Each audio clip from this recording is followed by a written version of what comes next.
I'd like to welcome everybody to the podcast previewing the upcoming Men's Club Championship this weekend. We got a lot of players are in the field. We have two divisions. We have the Open Division, which are the gentlemen who will be competing from our championship tees, the black tees. We also have the Men's Division, which is a lot of gentlemen are playing in that, 3 flights in that. Everybody will be competing from the royalties. And I'm here with Richard Schmidt, my partner in the previews. Always. And Rich, how you doing this morning? Doing great. Good. You ready to get this handicapping on? I know you're the true handicapper. I always learn from you, so I look forward to hearing your picks today. And let's start with the royalty division, the men's division, and we're gonna, again, we probably have about I was gonna say about 45 players in this division here. A lot of 12 handicaps of below. And looking at our sheet here. Definitely half the field is 12 below, and they're eligible to win this thing, and I think they're going to be in it. What's your thoughts? Well, it'd be interesting to see who's taking advantage of our new practice facility this year. Obviously last year without the practice facility, we were just kind of gunning and going on the golf course every day. I've seen a lot of guys out there beating balls the last couple of months, and I'd like to see if these guys that are out there beating balls rise to the top this weekend. That's a good point. I mean, obviously it has been a great year for the practice facility, and there are a lot of guys on this list that like to beat balls out there, that's for sure. So let's start with the Flight 1. I mean, in that Flight 1 we have the low handicapper, that's Matt Korn, and it stretches all the way down to the 9 handicap. There's really about a 3-point difference in handicap index within each flight, with the exception of this third flight because it kind of gets skewed. But looking at this, I'm going to have to go with Dwight Robinson coming out of that flight. Dwight's played some great golf over the last few weeks. Again, a guy who likes to hit some balls. He sneaks out here beyond our time. Every time I'm here at 7:30, I'll see Dwight out there hitting balls. So I like Dwight coming out of that flight, and honestly, I think he's going to contend for the overall championship. I couldn't agree with you more there. This is a very, very competitive flight. I'm going to go down a little further and take a guy like Trey Joyce and a Mr. Rich Upton that are down there. Rich has been playing well, won the member, and plays a lot of golf. Out here. Trey is, I would say, battle tested. Yeah. Likes to play for the dollars here and there, and some of these big Calcuttas around town. So you're not going to scare him. That's for sure. That is for sure. And I mean, going down the list myself, and again, I'm looking at 12s and below. Just want to note a couple other guys. I definitely think Rich Upton's going to be in the contest this weekend. Coming off that senior club championship where he played fantastic golf. I like a guy like Scott Sells. Scott's a very athletic guy, really trying to get into golf and enjoy the competition, and I think he may rise up there. And then I'm going to take another guy who, Mike Porter, who's been playing solid throughout the season. Really couldn't put anything together this past weekend, but he was pretty high in spirits, and I like him coming in there and competing for the whole overall thing. Dropping down into Flight 2, we have a lot of guys, again, 3-point differential. It starts at a 10, goes to 15, and and looking at that whole list, speaking about people who like to practice, I mean, I'm going to look at a guy who's probably used it more than anybody, Champ Ligon. This guy has been really working hard on his game, taken to the game of golf, been around athletics all of his life. I think he's going to be in contestant, as well as a guy like Mark Stewart, one of my little favorite picks out there. Stewart loves to hit balls. If he can stay out of his way, maybe he competes this weekend in that flight. No question. Tom Cox. Oh. Tom, how many times has he won the senior club championship? He's not playing quite as well this year, I don't think he would say, but he's going to be there. His name's there. He's going to be there. Will Shoemaker, another guy that likes to beat the balls around the practice facility, see if he can rise to the occasion. I'm going to say my sleeper there is a tennis player on this list, Mr. Dennis Washburn. Oh, there you go. He's a solid athlete, and he's a steady Eddie.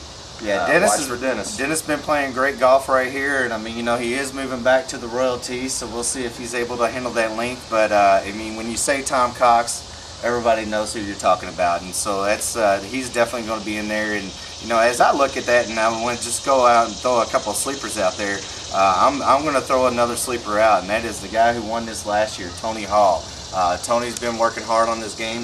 He won it last year. How's that a sleeper? Come on now. Sleeper. I mean, nobody's talking about it. But I like Tony in that as well. So I think the Packers are going to be a sleeper this year in the NFL. Nobody's talking about him, are they? Flight 3.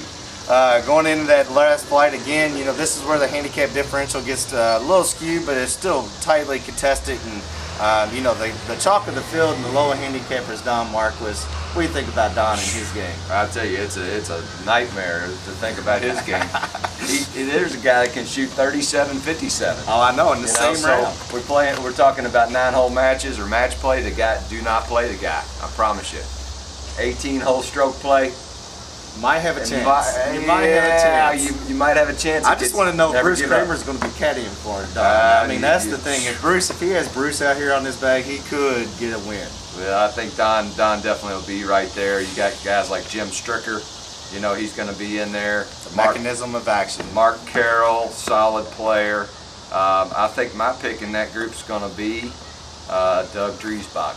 I'm going to go with a little Doug Driesbach. There you go. That's sneaking in there right there. And I see the mechanism of action on the range last night. Jim Stricker, and he said he was ready. He felt like he was going to put it together. I like that, and you know, obviously you're looking at the kind of top heavy on this flight as we look to see who's going to be the overall winner. But I'm going to go with the guy who I think is really, again, a range rat, Alan Crooms. Watch out for him. There you go. I'm going to go out on a limb and tell you who's not going to win, and that'll be Rick Turnock. No question. 22 handicap down there. Now watch him on the net side. Watch him, but he ain't gonna take the gross. Sorry, buddy.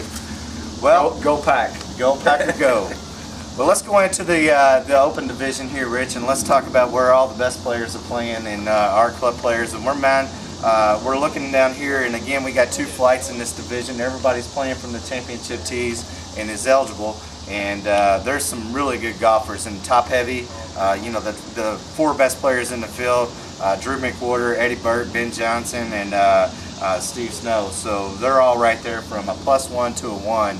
You got to like that top heavy spot. It's going to be very competitive this year. You've got Brad Faulkner, former champion, not participating this year. He was always in there. I look down the list. 6 or 7 down is Mike Schmidt. Yeah. So you know it's going to be a competitive field when you got your defending champion, multi-champion, down in the pack a little bit. So you know, for me, I think always the bridesmaid. I think it's Drew McWhorter's year. I didn't pick him last year, and he probably should have won. Had a little trouble there on the last hole. But I'm gonna say Steady Eddie on Drew McWhorter. I think it's his year. Well, I mean, you know, I agree. I mean, you know, Drew has been knocking on the door for the last 4 years, honestly, and he's been runner-up multiple times, and he's been playing solid golf. I mean, you know, looking at his scorecards, he's posting them that Drew will not be himself. He will be right around par. Got a guy like Eddie Burke. Eddie played in the Kentucky Open. He was a medalist in the qualifying, shot 69. He's able to take it low. And, you know, I'm looking at the guy who's had the lowest rounds of the year here at Oxmoor, and that's Ben Jansen, who's been under par multiple times from multiple different tees. 67 was one of the rounds that he has posted. He has the ability to make some birdies. You know, another sleeper pick. If I had to pick a sleeper, Drew Sanford. I mean, here's a guy who can make a lot of birdies, but he also has a little bit of a swing issue when he makes those birdies and he gets on that next tee. He's so jacked up that if he can just slow down just a little bit, watch out for him to post some good scores. But if I had to go on record, which I'm going on record right here, I'm going to go ahead and say I'm taking the defending champion, Mike Schmidt, to defend. It's going to be he's going to be right there in the mix this weekend. So I'm going to go Schmidt over Burke over Ben Jansen. I like those picks. I'm gonna throw in another Burke, Chris Burke. Here's a guy that can hit a 98-mile-an-hour fastball.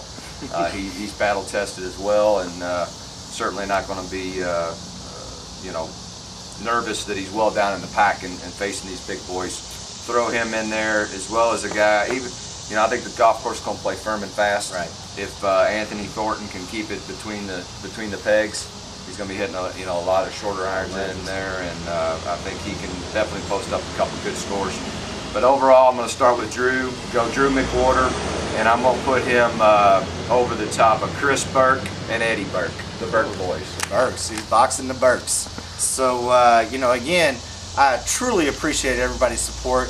you know, we have a fantastic field, a great turnout. We look forward to it. You know, from both Richard's staff and my staff to see you out here this weekend.